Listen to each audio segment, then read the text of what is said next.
breathed in the cool, pure air, tasting the rich oxygen and nitrogen. My eyes filled with tears. The sun hovered behind the horizon like an orange fireball. Sunny, that was the latest buzzword. It was talked about now with every breath, and suddenly I knew what it really meant. I stretched out my hand to feel the warmth, to touch its face.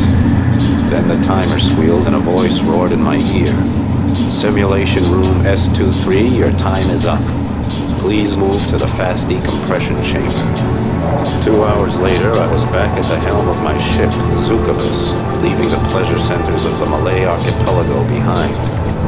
The nano-fabric of my pilot's seat massaged my body as I accelerated on full dipole drive, spearing into the black heart of the lifeless ocean like a nightmare shattering a dream.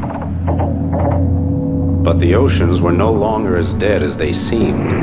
Scientists brewed gene cocktails and chromosome soups without sanction, rebreeding every life form within range of their test tubes. Mighty sharks, dolphins, even the greatest carnivores that ever lived. Primordial beasts that had terrorized the oceans 150 million years ago. The scientists did what they pleased, including creating new branches of life where evolution refused to go. They earned so many credits with their tinkering that even the most powerful computers struggled to keep up with the total. But behind the glittering facade of tungsten, titanium, and niobium, the calcareous whole of human existence was crumbling. The frequency of mass disasters increased dramatically.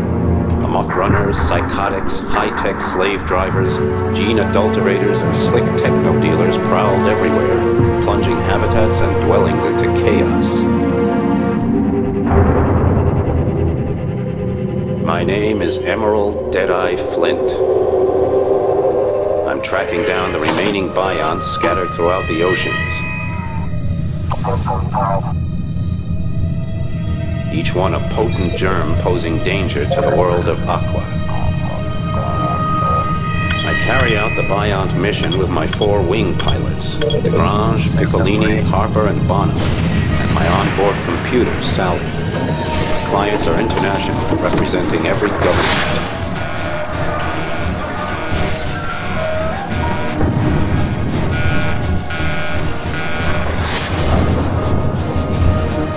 When the Bionts appeared out of nowhere 5 years ago, aiming to extinguish human life in the oceans, I had no objection. On the other hand, it didn't hurt my cash box any to give humanity a short reprieve, so I went for the credits.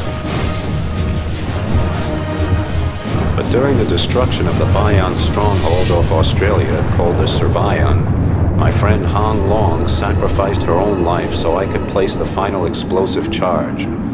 Now I don't sleep too easy. And I won't until every last remnant of the Biont threat has been eliminated. My last job was in Neapolis, the capital of the Atlantic Federation. Neapolis, home to the eccentric techno-bourgeois, a genetically zapped and nanotuned group wasting their senseless lives trying to establish the optimal political system in Aqua. All the while, Neapolis sinks deeper and deeper into a slick of pseudo-democracy, racism, techno-devotion, and corruption. Now the new line, who call themselves Democrats, are making the capital ungovernable, leading only to endless discussions, bureaucratic acrobatics, and a weakened city with a leaderless army. I was glad I was finished there and on my way to the tornado zone in the Eastern Pacific. People take drugs in the tornado zone instead of ingesting nanorobots for cures, and their free-thinking attitude translates into free action as well. I was homesick, and I missed every screwball and dangerous freak who'd be waiting there to greet me. On the way, I made a short side trip to the Argentine basin to see my friend, El Topo, the Mole. Nobody pulls strings like El Topo, who can get almost anything done behind the politicians' backs. El Topo murmured something to me about an important job, a secret scientific sensation. I got a little bored until he came to the part about earning lots of credits. So I went to Magellan and spent a few hard hours at Mariner's Pride, a rotten workers' dive, where I downed mid-brain assassins with a few old friends. Just as the world turned into the carousel I was hoping to ride, I caught sight of some jerk clearing off with the Zuka bus. I had never thought about that happening. Someone just stealing my ship out from under my nose. But there it went. Suddenly I was back to square one again in my old stomping ground. Broke, exhausted, and listing heavily.